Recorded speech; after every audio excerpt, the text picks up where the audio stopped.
Good day everyone.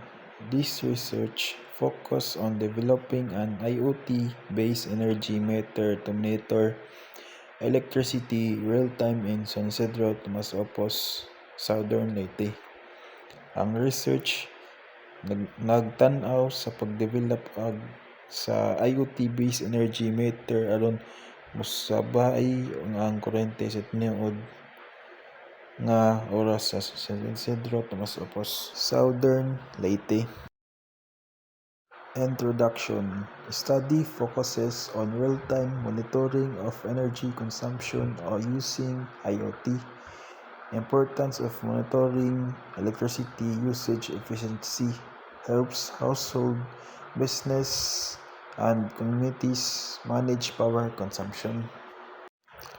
Ang pagmonitor sa paggamit sa kuryente gamit ang IoT importante aron makasave sa kuryente ug mas maayo ang pagmanage sa paggamit niini. Statement of the problem. General problem: lack of real-time energy monitoring in San Isidro. Specific questions. A. How accurate is the IoT energy meter? B. Can it be provide real-time data? C. How does it help household reduce energy consumption?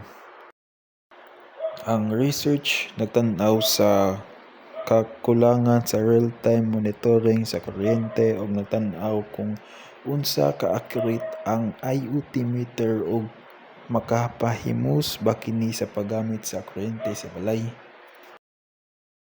Assumptions on hypothesis.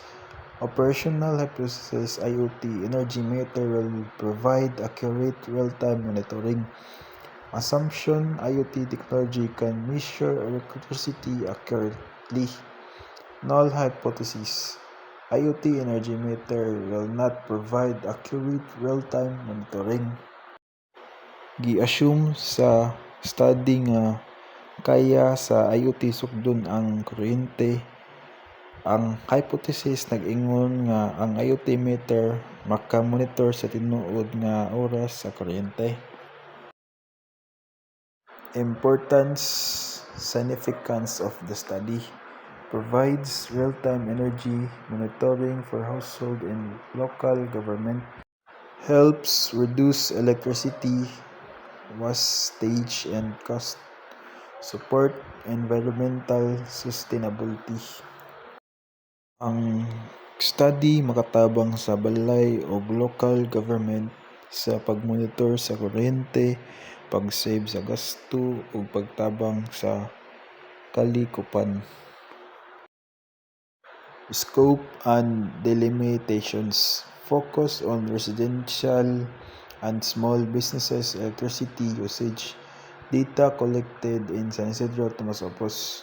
Study period 6 months. Limitation: perception-based data may vary. Hardware limitations.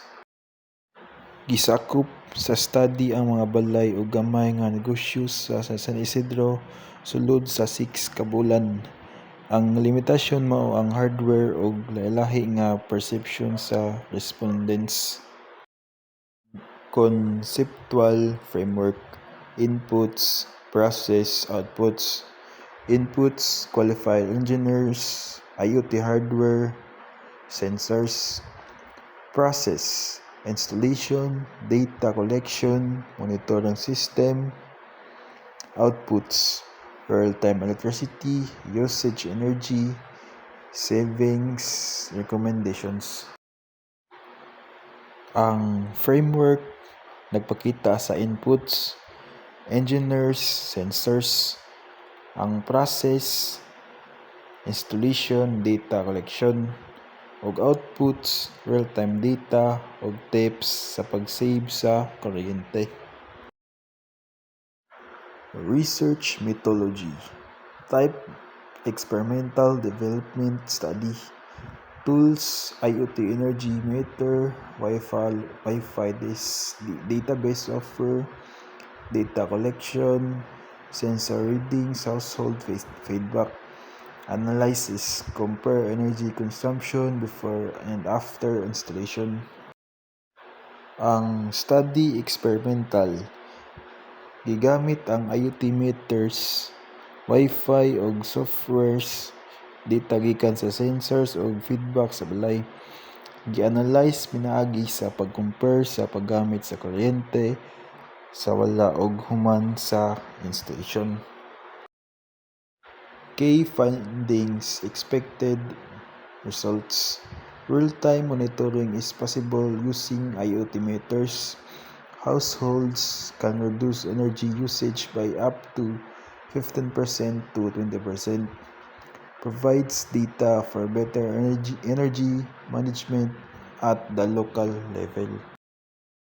Makita ang real-time monitoring, makapaminus ang balay sa kuryente 15 to 20% ug ang data makatabang sa mas maayong pag-manage sa energy. Questions for study and discussions. 1. What is the purpose of developing an IoT-based energy meter? 2. How can IoT help reduce energy was stage 3.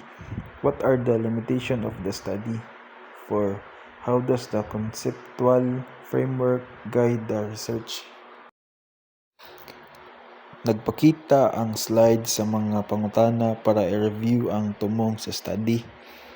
Unsa sa IoT sa pag-save sa kuryente, limitasyon sa study, ug papel sa conceptual framework.